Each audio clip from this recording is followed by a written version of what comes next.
kooti ekolebwa abantu ba stakeholders ekinene nnyo ebinyusa okutegeera amangu basatu awaaba gwe bawaabira n'omulamuzi kati abo bonna abasatu mu mateeka gaffe nga waliwo hearing yonna buli omu abeera ne kye tuyita rights naddala ng'omusango tegunnakola ki tegunnasalibwa omuwawaabirwa ayina right ekisooka right esooka kwe kuba nti ayina eddembe lye okuwolerezebwa a right of being represented ayina eddembe lye okuba nti afuna lawyer ayina gwe yeekola ki gwe yeetaaga in fact ku misango ate gino eminene gye tuyita egya capital omuntu oyo ne waaba talina lawyer waliwo kye tuyita state brief gavumenti erina omuwaaki lawyer ku expense ya gavumenti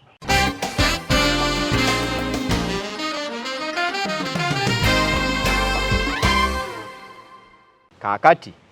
ebigambo ebimu webijja nga bannayuganda abamu bakudaala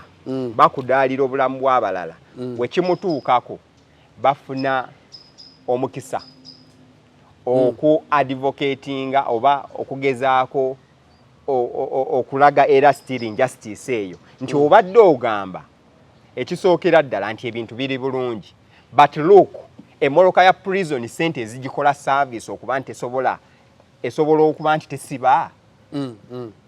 kirema kitya gavumenti because that mechanical problem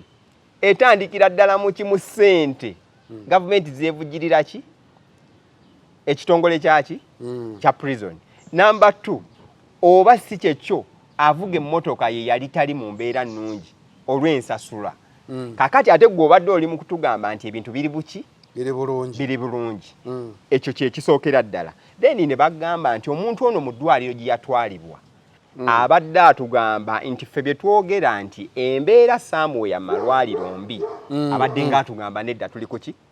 ku byaffe muli ku propaganda yes everything is okay so he became a victim of circumstance nti kakati yegwakola ki yegwakiri mutubuulire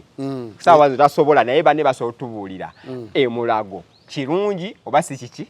oba si kirungi kubanga bakitesitinzeeko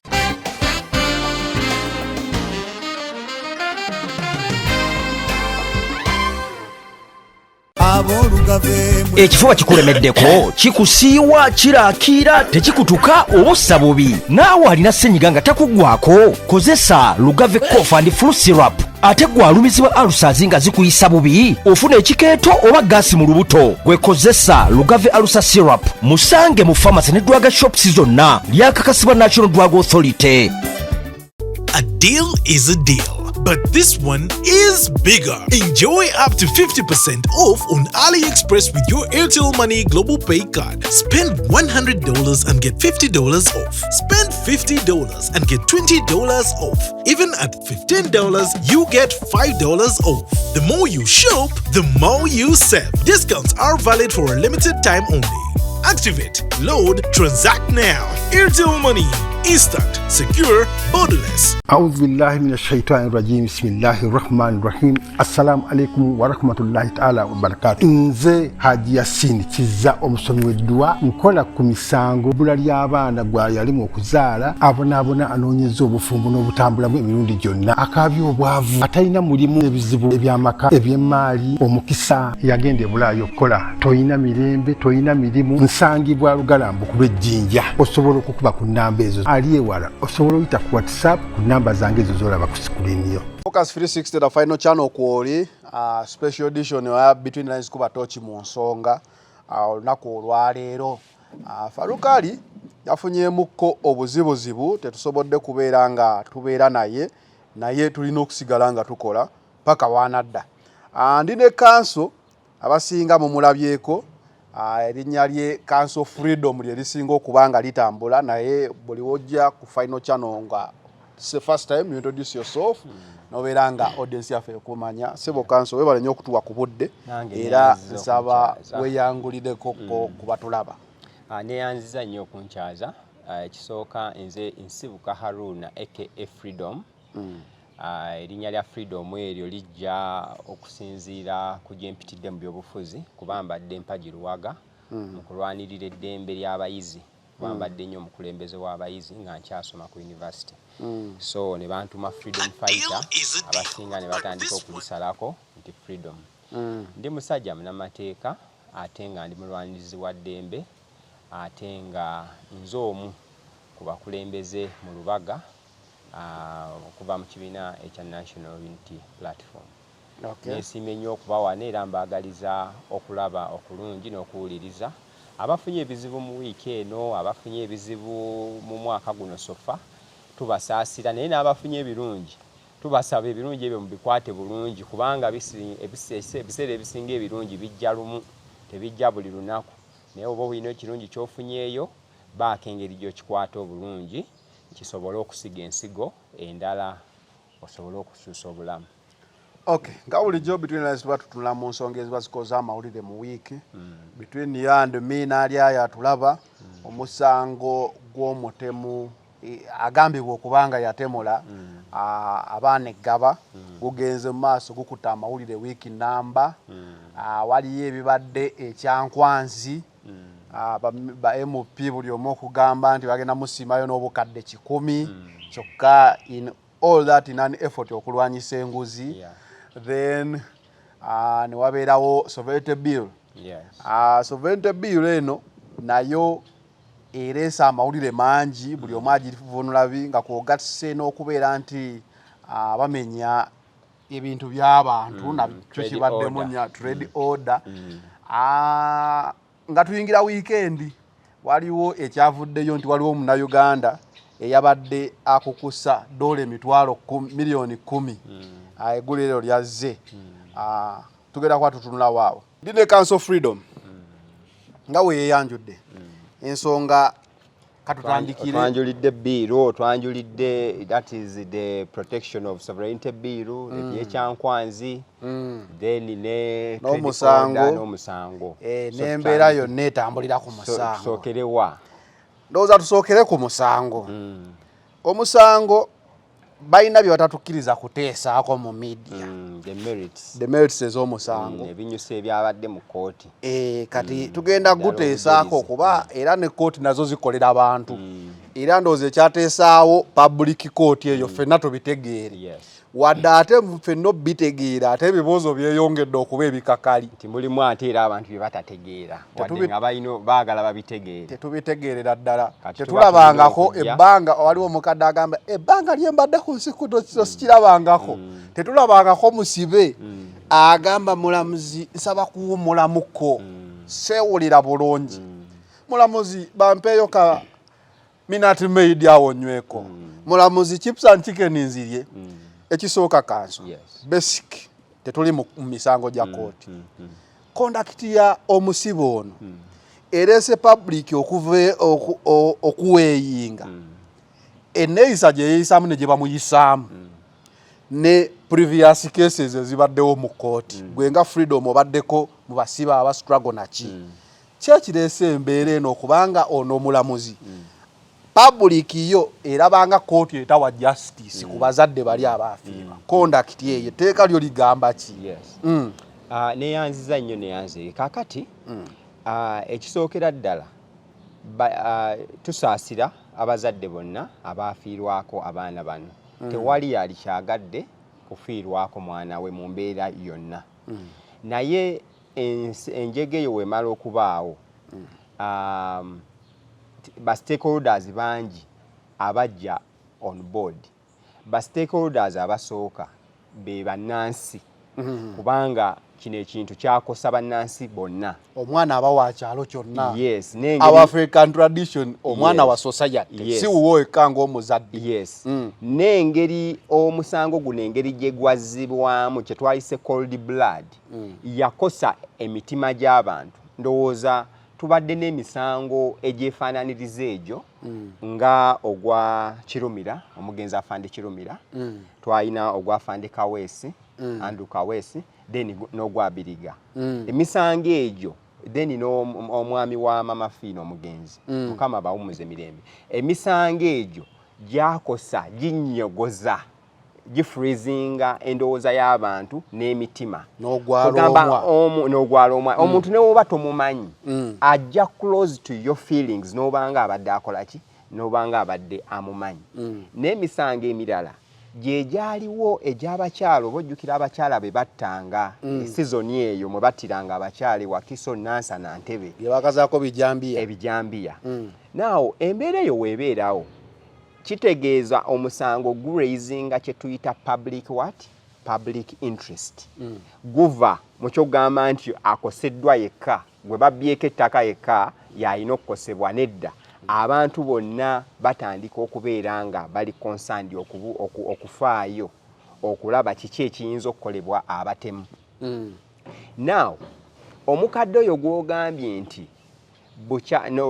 before that stakeholder omulala be bannannyini baana stakeholder owookusatu ly'essomero business kubanga erinnya lya business eryo liba matigga oba waabaddewo ekkobaane litya nti entalo za business ze zaaleetedde abaana bano okola ki okuttibwa so buli omu aba ayagala akyeggyeko naye nga mu kukyeggyako kooti eno yeeyina mandate okuzuula amazima okuggyayo ekinyusi ekya motive ekigendererwa eky'okutta abantu bano kyali ki kooti mu mateeka yo esooka kunoonya motive kesi weeri tugirabye ekigendererwa what was the end result what were you aspiring to get of course what you are aspiring to get kwali kutta naye okutta okwo kwava ku spirit ki mutima ki ogwakuviirako gwe okulowooza okutta kuba waliwo asobola okutta ng'akozesa accident n'aplantinga accident wawo omukyala emabegako omwami we gwe yakonera ku gate era konna kuba kufa naye mode the mechanism of killing mechanism gy'oyiseemu okutta esobola okuba ey'enjawulo oli asobola okupoisoninga naye okupoisoninga okuba accident gy'oplanis oba assassination kigendererwa ki kyewabadde oyina ki kyewabadde oyagala okwewala lyabadde ettaka nga limulwanira byabadde bya bufuzi nga bye bibalwanya eyo motive tulina okusooka okugifuna muyina okugizuula now mu nsi nga Uganda eyina cardinal government eyina obuvunaanyizibwa okukuuma abantu n'ebintu byayo buli wootazuula motive yes kiba kiteeka security ya government kuki mu ntata olw'ensonga ojja lowooza nti Okelo omufunye yeeyasse ne bamutta by mob naye ng'Okelo ayina abalala 7 abamwetoololerako kyekimu n'amasasi gali genkugambye agaakubanga abafande Kirumira gajjanga mu interval buli myezi 3 buli myezi 6 wootazuula kibinja ki kikolera mu kukuba masasi ago kiba kizibu nnyo okweŋŋanga ekibinja ky'abantu ekiri mu kukola obutujju nga kiyita mu ki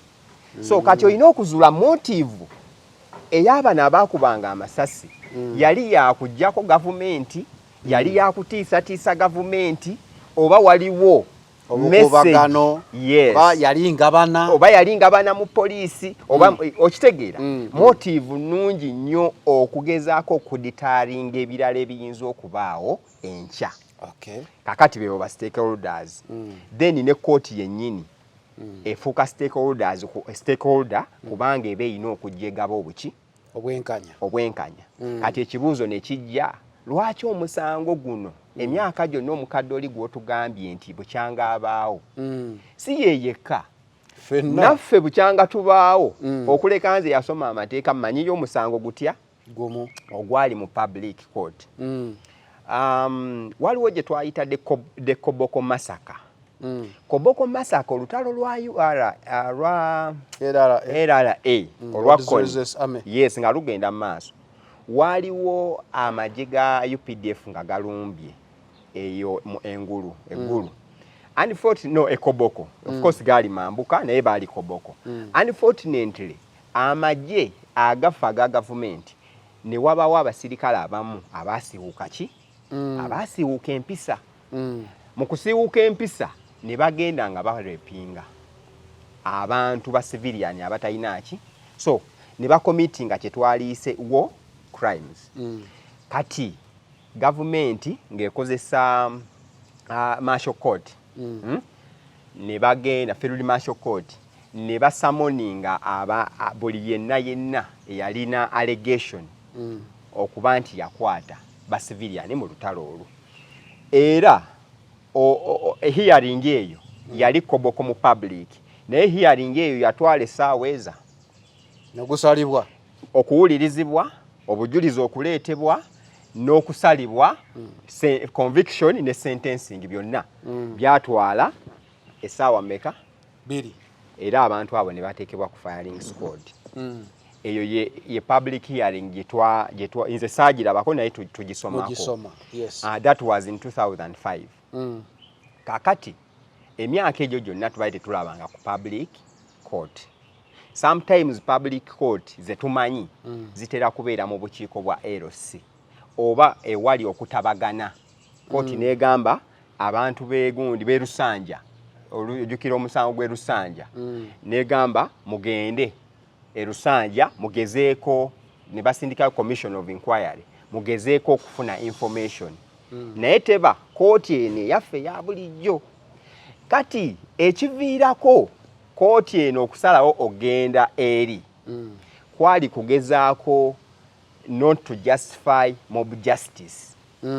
because abantu bano bali bo bagenda gabo bwenkanya bwabwe nga bo we bali balabyo bache twaliso okutwalira amateeka muki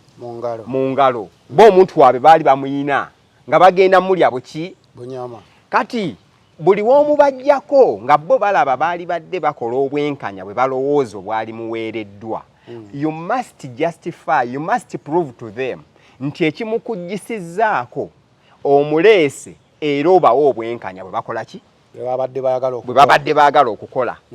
kati yali burden nnene nnyo eri gavumenti ne court ne judiciary okulaba ngeri ki abantu ab'eggaba gye bagenda okufunamu obwenkanya nga naye tebabufunye bufunyi kyokka naye nga babulaba buli mukola ki mukolebwa nti obwenkanya wadde baali badde eno mu kooti ezaffe eza bulijjo obwenkanya bwalikoleddwa kubanga n'emisango mingi nnyo era egitambula wano eno okugundi ku criminal division awo opposite ne CPS emisango mingi basipapa we baleetebwa era amawulire gatuwa naye burden yali nti abantu b'eggaba tukoze tutya bonna n'abatasobola kujja ku kooti abaalaba ku muntu ono kwolu balabire ddala nti obwenkanya tuli mu bbuwa abantu abo abakola ki abaakosebwa so judiciary n'esalawo ekole kye bayita public hearing naye not public court it is not public court public hearing it is a public hearing however public hearing si gwe gusoose kubanga n'akawaayiro aka 28 mu ssemateeka kagamba kooti zijjanga kuwa public hearing in open court okitegera bulungi naye nkugambye ekigitwaza eggaba ye pressure ya mob justice nenyiika abantu gye baafuna nga kooti ne judiciary baagala bakyejjeko nti abantu bano tubawadde obwenkanya naye tetubawadde buwi bwenkanya kyokka obwenkanya babulabye nga tubukola ki nga tubugaba anti kati ffe mu kulaba yes tetunnalaba ku bwenkanya tulaba omuntu gwe tugambye gwe tusuubira nti alyayo ku KFC alya ku soda awo wonna ffe ng'abantu b'eggaba abalaba kyova twalabako ne omu witness ng'azirika like balabanga engeri gye bamukuttemu ensonga lwaki tonnalaba bwenkanya kati of course mbadde ntema ebyo ebisoose kati ekyokubiri judiciary kubanga obwenkanya public bwe yali eyagala okugaba kwali kujjawo omuntu ono kyetuyita mob justice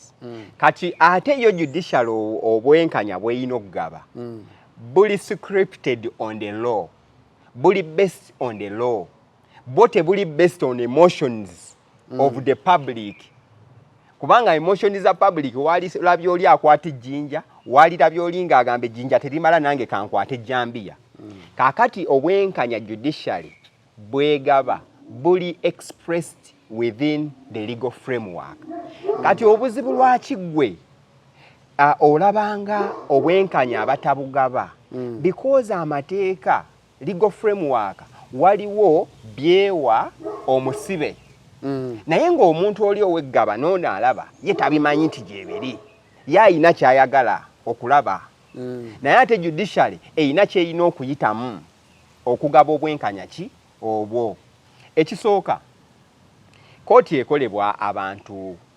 ba stakeholders ekinene ennyo ebinyusa okutegeera amangu basatu awaaba gwe bawaabira n'omulamuzi. Kati abo bonna abasatu mu mateeka gaffe nga waliwo hearing yonna buli omu abeera ne kye tuyita rights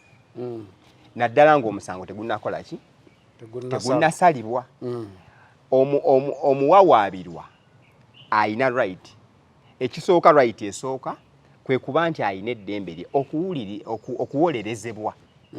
a right of being represented. Ayina eddembe lye okuba nti afuna lawyer ayina gwe yeekola ki gwe yeetaaga. In fact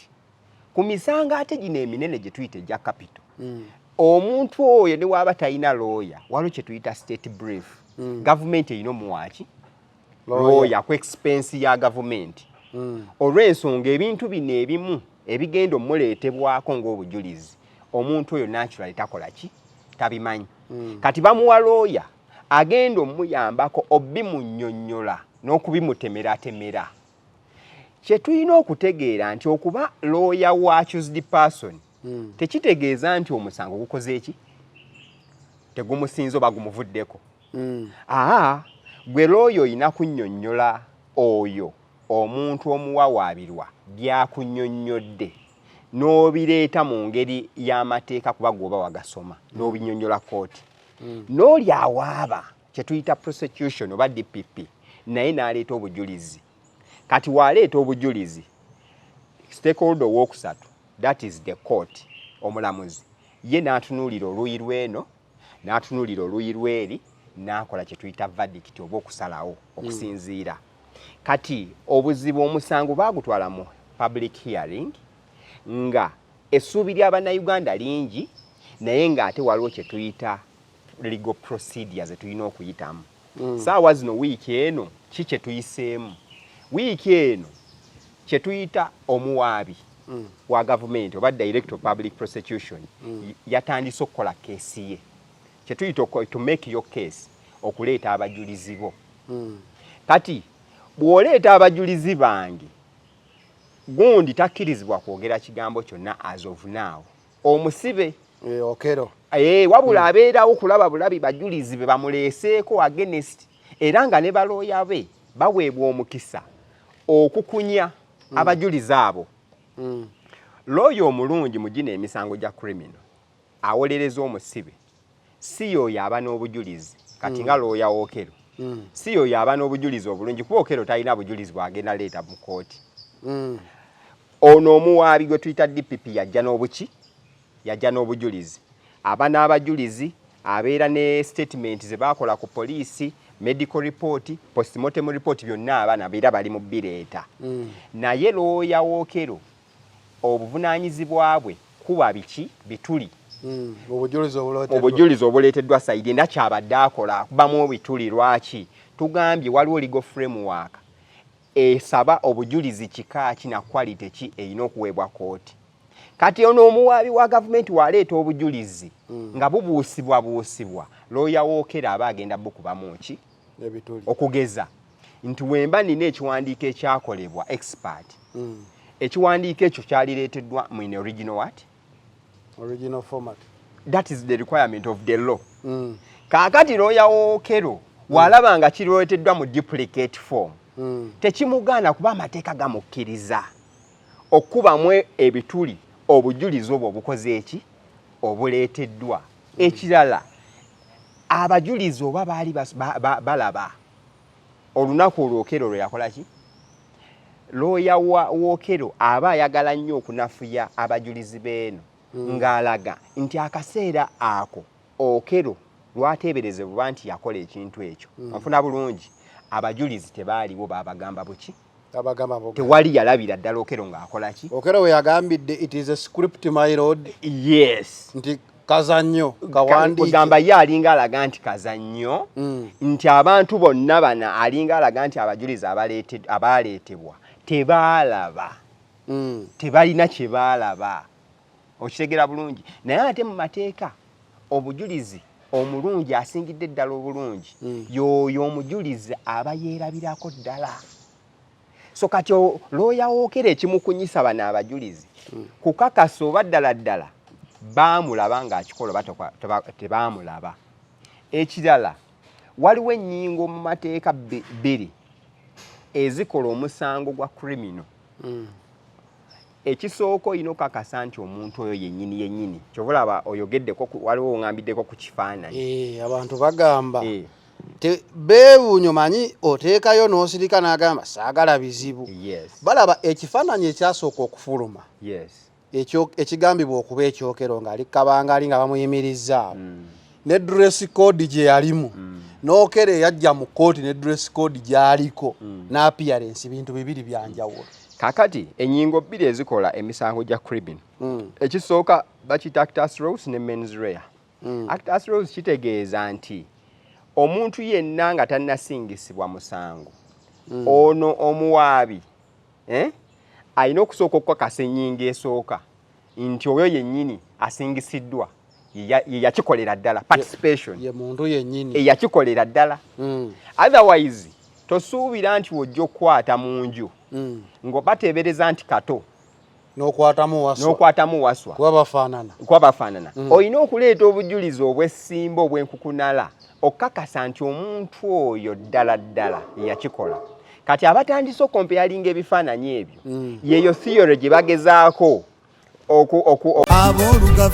ekifuba kikulemeddeko kikusiiwa kiraakira tekikutuka obussa bubi naawe alina ssenyiga nga takuggwako kozesa Lugave Cough and Flu Syrup ate gwe alumizibwa alusazi nga zikuyisa bubi ofuna ekikeeto oba gaasi mu lubuto gwe kozesa Lugave Alusa Syrup musange mu pharmacy ne drug shops zonna lyakakasibwa National Drug Authority. Gwe muwozesa ayinza okuba siye yagukola mulala ate kasa kizuuko oba obujulizi buvaayo nti oba ono mulala oli yakikola n'ayitamu kitegeeza ono gusobola okusangibwa nga tegukola ki nga tegumusinga. Mu bateeka ye bagamba being in a wrong place at a wrong time nti omusango gukoleddwa enduulu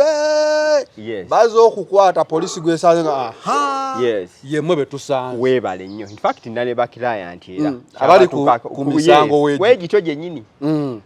bagenda ekawempe awo ne batta omwami wabula be bamala okumutta bano ba public abajja ku makya okulaba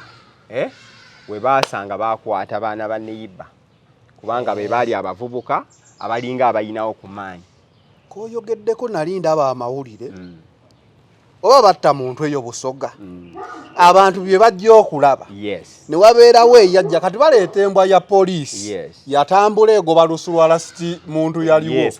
netuuka kekawo kewulira n'akaswa akasimbyeyo embwa kesobola okukola oli yakanyanga agamba maama nasuze waka nga buli omu agamba nasuze waka ng'embwa ya poliisi ku kyalo kyonna ezzewuwo kyobola abantu balaba emisango batera oyimirira ewala era awantu ewali mob bannayuganda ffe tuba advisinga ewali mob justice nga bakuba omuntu yenna tojja kulaba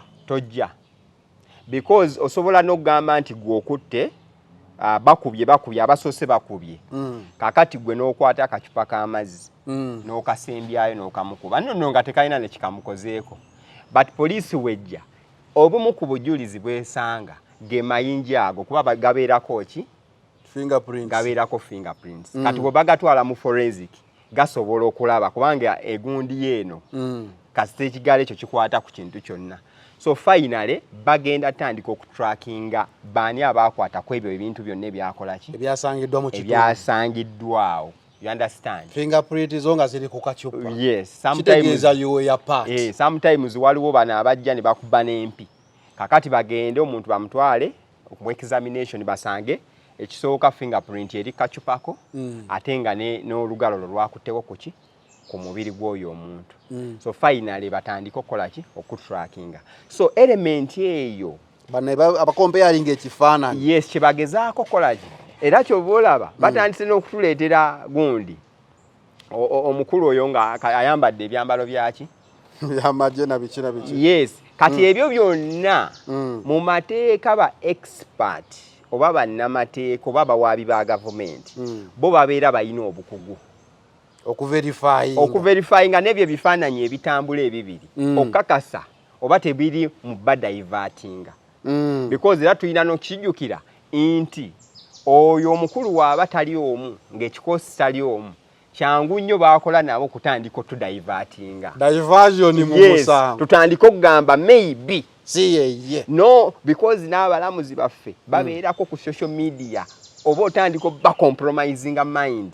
maybe you understand naye abawaabi ba gavumenti kyenjagala okuzaamu essuubi bannayuganda abawaabi ba gavumenti bo babeera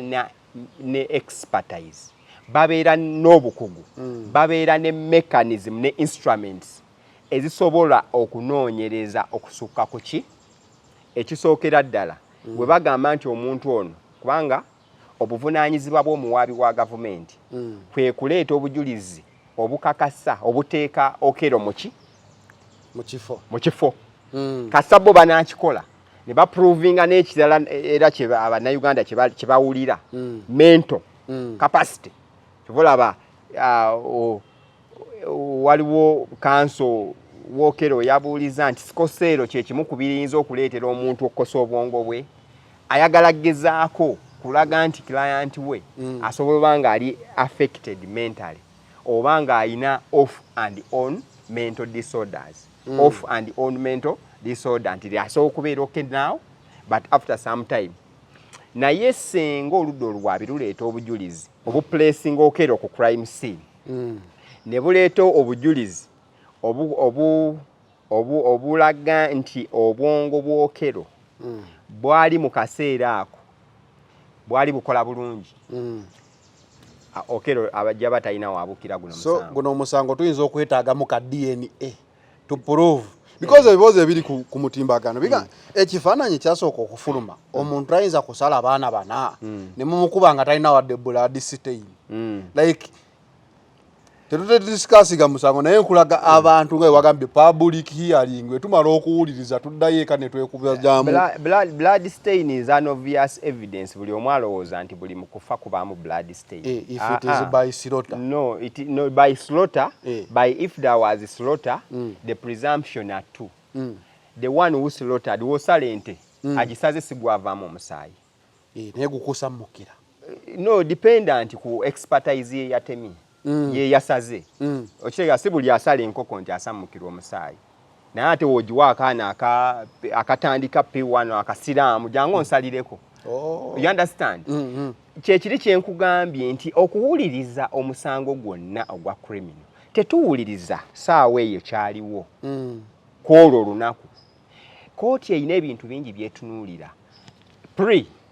tetuyita before omuntu ono yali yeeyisa atya era biki byali akozeeko before emyaka 5 emabega 10 emabega who is Okero ng'era emupressinga ku karakita ya criminality nti yali azizaako omusango ojja kwekanga ng'omuntu oyo waliwo be tuyita ba recidivist ye muntu siriyo kirata era ne muguno omusango twawuliddeyo koddo omukazi agamba nange yanzitira omwana so ke kahistori ako kooti keenoonya nti oba wakola kiri it is chances are highly possible you might have done this as well. That is it. Lolyo oyinza oba wawona but today okwatiddwa bakwata siryo kirayo gamba yakattanga mwenda number 2 nga wayina ebiso byewakozesa naye ati ne batugamba newaka basanga eki ebiso togamba nti oyo aba kyetuyita amachakiira agenda oleka gundi ayagala stains ye yeesala asale naye yeesale you understand omuntu gwe kituuseeko awo n'abadde ali mu kutya omanyi omuntu eyakatta even when you watch some movies atta mu nsobi n'amala n'azirika because gwe kimutuuseeko sometimes okiyita heat of passion naye ng'ekigendererwa kye tekibadde kyaki naye okulaga nti ono mu mboozi ezijja intizani ekintu kyakola ayisobola obanga abadde expert mu kyo ekisooka byebiso kyekikukumisa ebiso ate nga n'okutta tugamba walina biso you understand kitegeeza ekintu ekyo osobola okukikola n'obukugu obw'enjawulo n'okweka obujulizi which bujulizi adde blood stains. Number 2 we tuba nga twalina blood stain zaali luddawa waliwo kye tuyita scene of crime waliwo kye tuyita inner perimeters awo wenyini wali dead body waliwo outer perimeter ne inner perimeter kati inner perimeter wewo wenyini wali dead bodies kati dead bodies ezo we zibeera awo sometimes waliwo kye tuyita gundi interaction oba dilution to dilute the crime scene inti gwe police abayina expertise wogenza okugira ku crime scene omwana gwe basalidde eri omuzadde waze n'amulondawo nga bamubisse you understand so kitegeeza chain of evidence eri mu kukola ki mu kukosebwa kati tojja kuŋŋamba nti otandika okunoonya blood stain nga tomanyi oba abamu ku bo abajjo situla musaayi gwabwe oyina sooka kugenda n'olaba ogundi okero oba ayina ekiwundu ekyo kyamuteekebwako abali bazze okukola mob oba kyamuteekebwako wano because okusinziira ku story bano abakyala abaali abasomesa baali balina obusobozi butono okumweŋŋanga ekinene ennyo baamukubanga akagaali kaali kasobola omuleetako omusaayi gutonye so issue ya blood stain eyinza okukola kitono naye blood stain esobola otukolera ku baana nga tukwata ebiso which were the exhibit ebiso ebyo ebyasalibwa balabe oba omusaayi oguliko gumakinga naki n'abaana naye ekiso kimu wekisala abaana bana emikisa mingi togenda funa DNA ey'abaana basoose salibwa okafuna bulungi ogenda funa DNA ey'omwana asembayo kubanga guno omusaayi gubadde gugenda guli gwetabula kitegeeza ogenda funa DNA eya mwana akola ki asembayo kubanga teyakozesa biso bina kusala abaana bana yakozesa ekiso kimu kusala abaana baki so kasita tukakasa nti DNA ekwatagana n'omwana omukubbo at least tuba kikola ki then ne ekiso ekyo waba teyayina gloves wekibanga gundi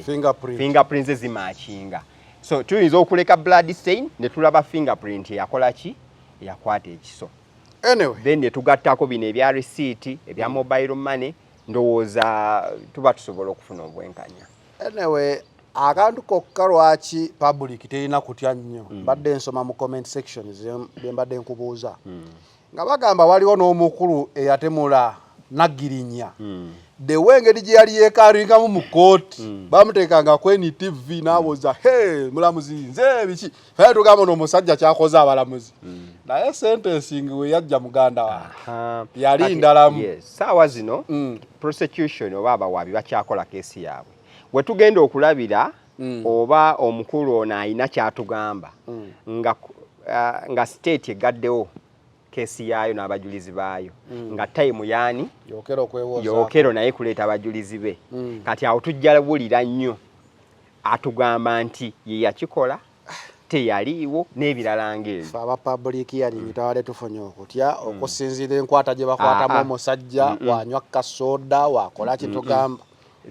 just procedure abantu bazaagala naye waliwo time eyo genda otuuka n'okero akole ki ende ekyamazzi ekyokulya ekyokutuula omuntu ono mu mateeka nga bwe tugambye legal framework ekyamutunuulira okuba nti ali innocent kati omuntu yenna ali innocent tosobola mugamba nti kati ate aleme kulya kubanga olaba ne ba convict ne n'abali sentenced we bagenda eruzira babawaaki babawa emmere maybe ani amuwa amazzi kyekikulu omuntu yenna nga musibe omuntu amuwa ekyokulya ayina kubaani prison yembaako obuvunaanyizibwa kubanga ono omulala waamuwa ekyokulya ayinza okozesa olukujjukuju n'amugyawo kubanga waba ayina be yali akola nabo ng'amanyi agenda bataaja basobola oleeta obutwa ne babumuwa obujulizi bukole ki obujulizi busaanewo kati prison ye muyinako obuvunaanyizibwa kati nga tuvaayo eyo eggaba nga tetunavaayo waliwo omu kubakola omulimu gumu gwe tukola Pierre on TV walabye katambyako ng'emmotoka emukoona na biki we all felt very sorry and we are still sorry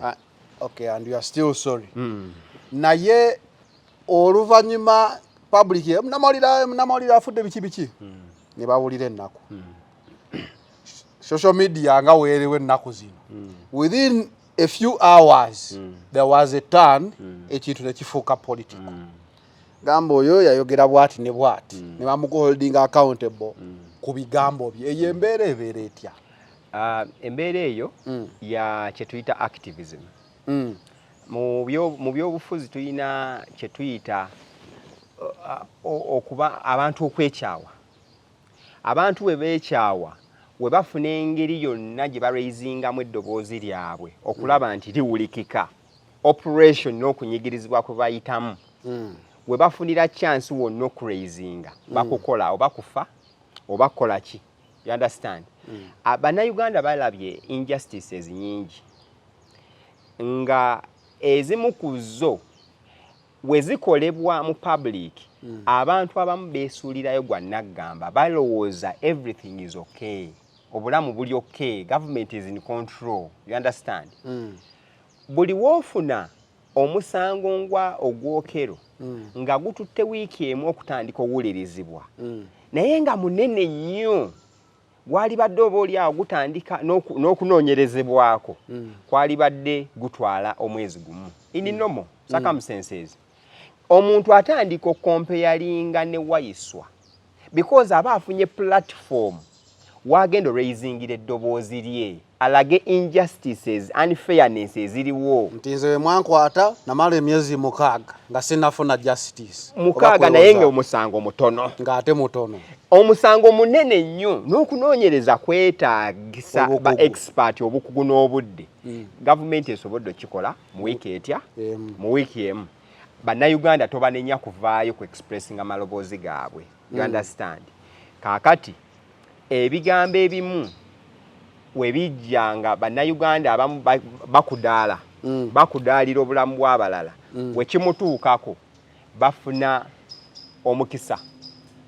oku advocatinga oba okugezaako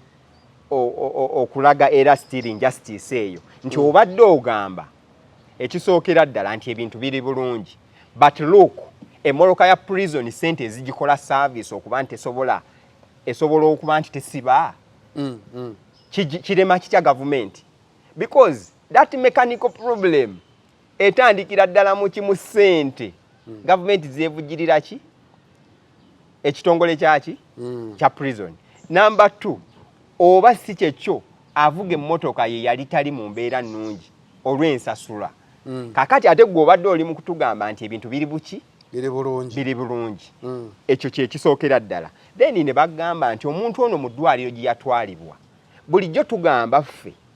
A'udhu billahi minash shaitani rajim. Bismillahir rahmanir rahim. Assalamu alaikum wa rahmatullahi ta'ala wa barakatuh. Nze Haji Yasin Kiza omusomi w'eddua nkola ku misango bula ly'abaana gwa yalimu okuzaala abonaabona anoonyeza obufumbo n'obutambulamu emirundi gyonna akaabya obwavu atalina mulimu ebizibu eby'amaka eby'emmaali omukisa yagenda ebulaayo okukola toyina mirembe toyina mirimu nsangibwa lugalambu ku lw'ejjinja osobola okukuba ku nnamba ezo ali ewala osobola oyita ku WhatsApp ku namba zange ezo zolaba ku sikulini yo mulago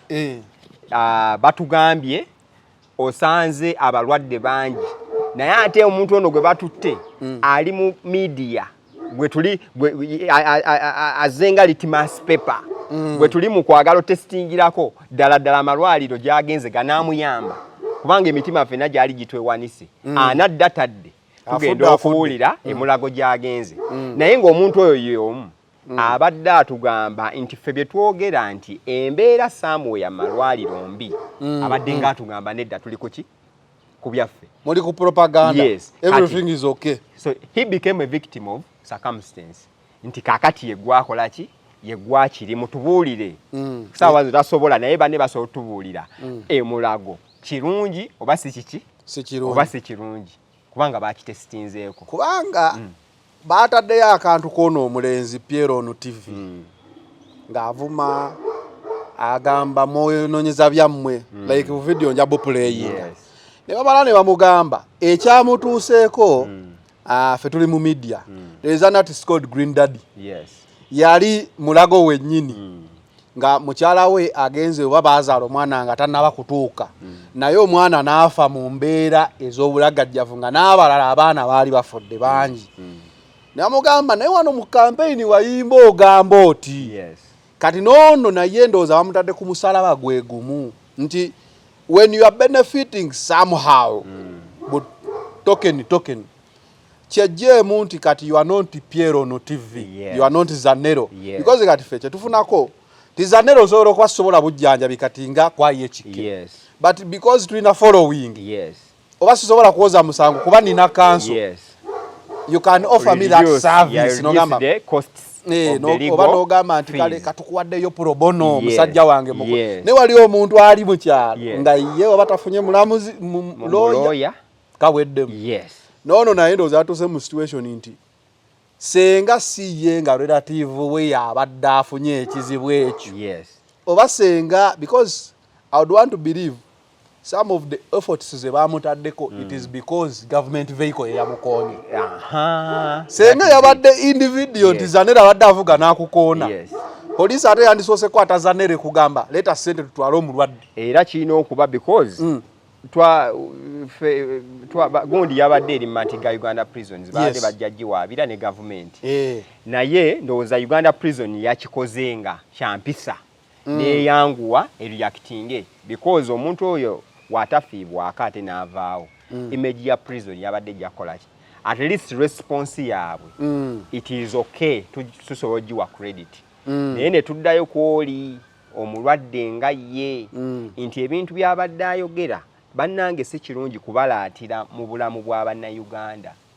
nti sometimes tubeera ku bimeeza ne baganda baffe ab'NRM n'ogezaako balaga nti miliyoni 10 ezaaweereddwa ababaka ba NRM sente ezo zaabadde oba bazibawadde oba tebazibawadde even mere mentioning obwera oyina ekintu kyo enyiike gy'oteeka mu bannayuganda nanti bazibabadde bayingire parliament nga bakufu mbo baleme kulya nguzi kakati ekyo kyokka already oba olidde because ekyo kyokka kicompromisinga kuba oba otegedde sauce gy'ogenda ogendanga nga tonnaba kusala kuki tonnaba kuyisa tteeka kuba oli akulaze nti 10 kiva eno we naggambanga leero nkuwadde 10 ku mulundi oguddako nja kuwa 2 tozze who pays the trumpeter webale nnyo controls the tune yes naye njagala okukakasa parish model buli parish bagiwa miliyoni 10 naye nga buli parish on average mulimu bannayuganda buli parish mulimu bannayuganda 300 on average ngambye average you understand naye nga average y'abantu 300 babawadde miliyoni 10 ze bagenda ogabira parish mukulakulane bakutte sente z'abantu 3 baziwa omuntu omu no bakutte sente za parish emu omubeera abantu 300 ne baziwa emu pyomu kitegeeza bamaama baffe abali mu katale ng'ayagala capital wakakadde kamukamu balidde capital w'abakyala emu pyomu yalidde capital w'abakyala 10 buli parish you understand the margin of sente ezo naye mukulu Zanero ng'ekyo tetunnakigendako ng'oyina mwezi gumu omuntu ono gwe wadde miliyoni 10 omwongere mmeka okubba 305 ezo mmeka 5 onfuna bulungi omwezi oguddako ogwo gwennyini ogw'omukaaga ng'omuntu oyo MP agenda afuna omusaala miliyoni nga 3 okuddako tezika wansi kubanga agenda afuna allowance banaatera kuyingira 5 ebyago by'omusajja mu wiiki ogenda okutandika parliament nga tugamba akasusunga kasala busazi you understand naye nga amazima w'ogattagatta akasente ako ne munnayuganda ono ayagala capital okukyusa obulamu Allahu akbar olako nnyonnyodde kanso naye ndabanga abakulu bano mu myezi 2 bagenda kuba wawezezza ebitaano Yes. nga wano ebitaano byagobya omuntu ne mu constituency ne bo mu myezi yes. In fact giba giweze kuba tugambye bagenda bawa 3-5 ez'emmotoka bayongeddeko 10 405 bafune wali enkaaga batugambye babawaddeyo 2 kalawensi for transport si 2-7 kakati n'omusaala guli nomo gwe bagenda ofuna mu gw'omukaaga ebyo 5 therefore sometimes ensonga lwaki ndowooza parliament 5 senga parliament embeera eno gye tulimu embi senga kisoboka parliament bagigaziye ebeere ng'esobola okugendamu bannayuganda bonna because yekyusa obulamu bw'abantu twagala kyusa bulamu bw'abantu buli munnayuganda asobola okugendako mu parliament afune omukisa gw'ofuna ku milioni 305 you understand because quality gye tugamba tutooleko tekikyasoboka tutooleko tusobole okufuna sente ezitwala muki zetwala malwaliro tekikyasoboka abaliyo abatono bo bongera kufuna kitegeeza kati tukireke kibeere open buli family ngesobola oweerezayo MP kanso you understand nga tumaliriza yes tugende ku sovereignty bill the protection of sovereignty bill eteekero wiiki eno lyaleyingiddwa lyasomeddwa no siteeka bill ebbiru gye tuyite ebbago yes ebbago lino bannayuganda tebanalitegeera bulungi naye ennyingo ezimu ezirimu David owekitiibwa David Muhoozi yali anjudde ezimu ku nnyingo ezirimu bw'oba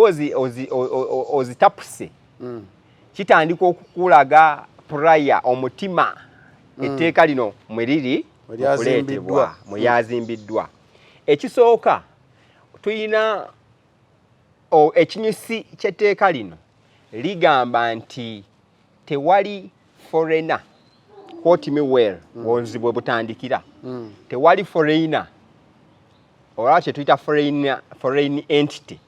ekkirizibwa kusindikira ba agenti baayo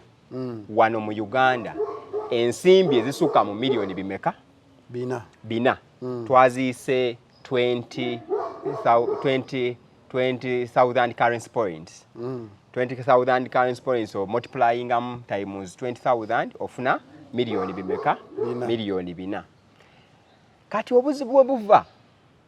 you must define who is a foreigner bannayuganda abali ebweru basobola okubeera e Bulaaya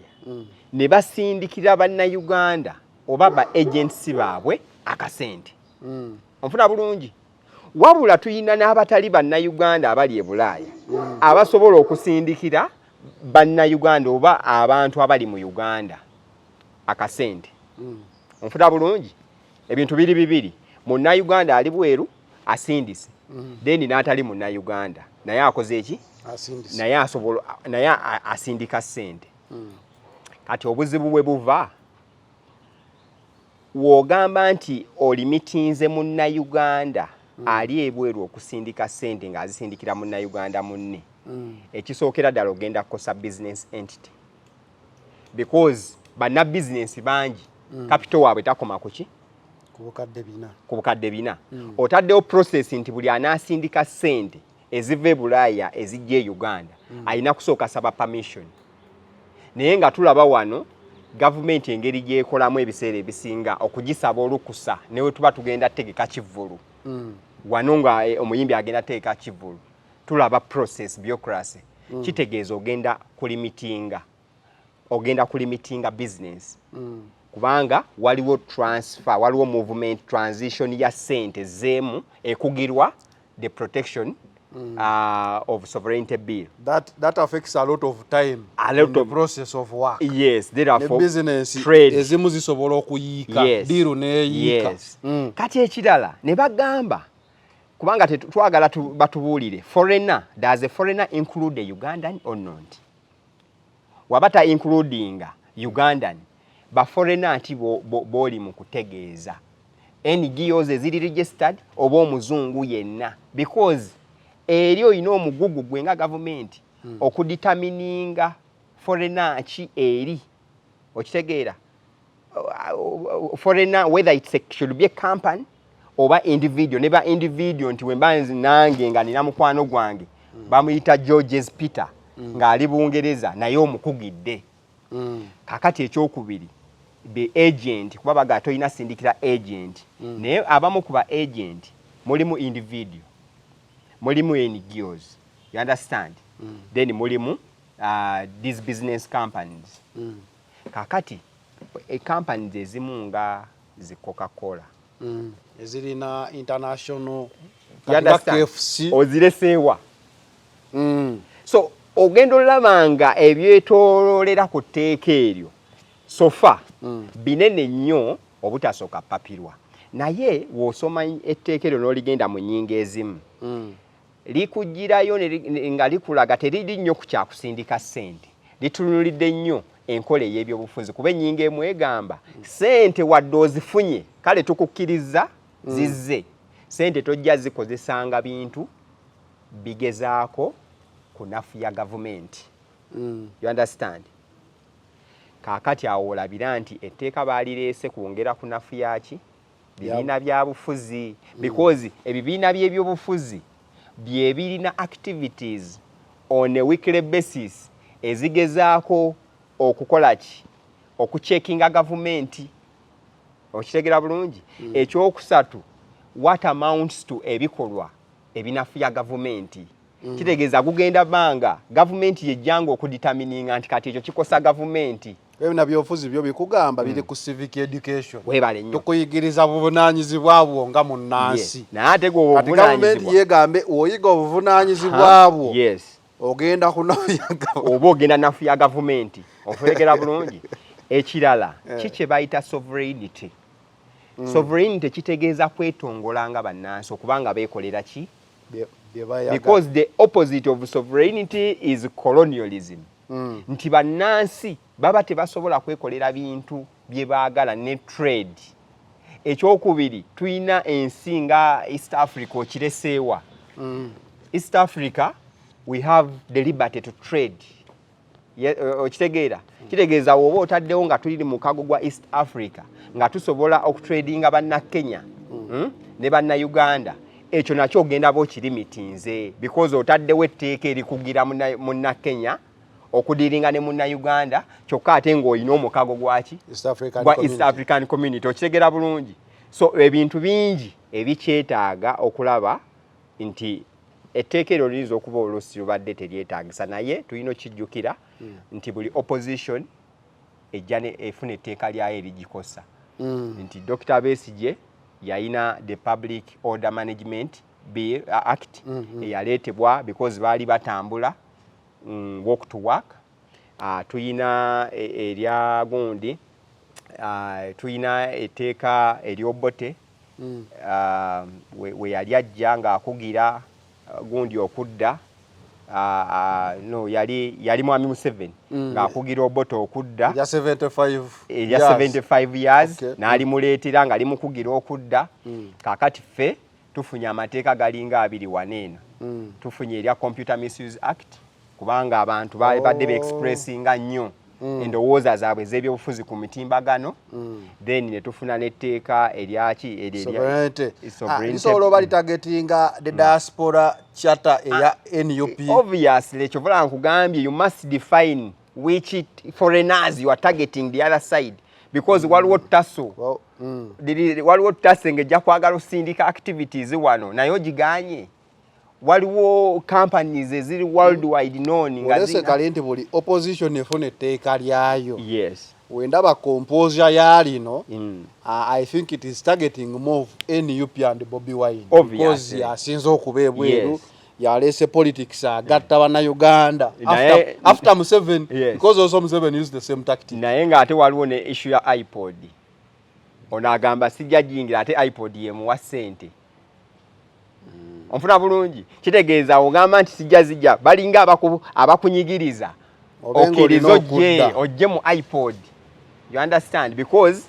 we baba bakukugidde eri nga tojjayo kasente ne wano nga tokafuna literal oba okoze ekyo oba osigadde ku ssente za donation ya parliament ba MPs contribution yaabwe ne subscription yaabwe kakitegeeza baba bakuleetedde etteeka erigenda okukowaasinga ojje mu ki ojje mu iPod Okay, kanso tweyanziza nnyo time gy'otuwadde. Tujja kweyongeza mpola mpola otuyambengako ku nsonga ezo ez'amateeka. Naye nga tugateesaako mu ngeri ffe yaffe etali ey'aba land friend, eyaffe ba citizens abaagala owagaza okutegeera ebintu bino nga ebikola, because abantu abamu oli bwe bamugamba nti oyo kanso atya n'okwogera naye. Simanyi akatimba ako bamwakakola mutya naye, ndowooza kava ku land friends. Oli watunulamu nalanga tali friend. Anti n'ekirala baloya batunda bigambo tebatunda nnyaanya. When you choose to consult with me, ebyo byengenda okugamba kubanga zisiina mudaala mba nina olina okumpayo ka instruction fees. Nde nange nsasule woofiisi nze mbeerewo ngule ku suuti enyuma. Yes. Naye kati ffe wano tuweewaayo because we are public, tulwanirira eddembe ly'abantu, twagala nnyo abantu bamanye we batambulira mu kumanya, naddala abo abaagala okumanya kuba waliwo era abataagala. So we batambulira mu kumanya, sometime to reducing risks ne criminality. Okay. So njala okwebaza ababaddeko, twogedde ebigambo bingi nnyo, ebiyiseemu ebitakoze bulungi ojja binsonyiwa, then ebikoze obulungi nkusaba obyeyambise. Wano tetutera kwogera biyitamu okuggyako oli nga tayagadde bwagazi kutegeera. Twagala nnyo okubeera civil, era ye modi yaffe. We might not look so civil, but we are very civil. Anyway, this is the final channel. Be in the know. We out. A deal is a deal, but this one is bigger. Enjoy up to 50% off on AliExpress with your Airtel Money Global Pay card. Spend $100 and get $50 off. Spend $50 and get $20 off. Even at $15, you get $5 off. The more you shop, the more you save. Discounts are valid for a limited time only. Activate, load, transact now. Airtel Money. Instant, secure, borderless.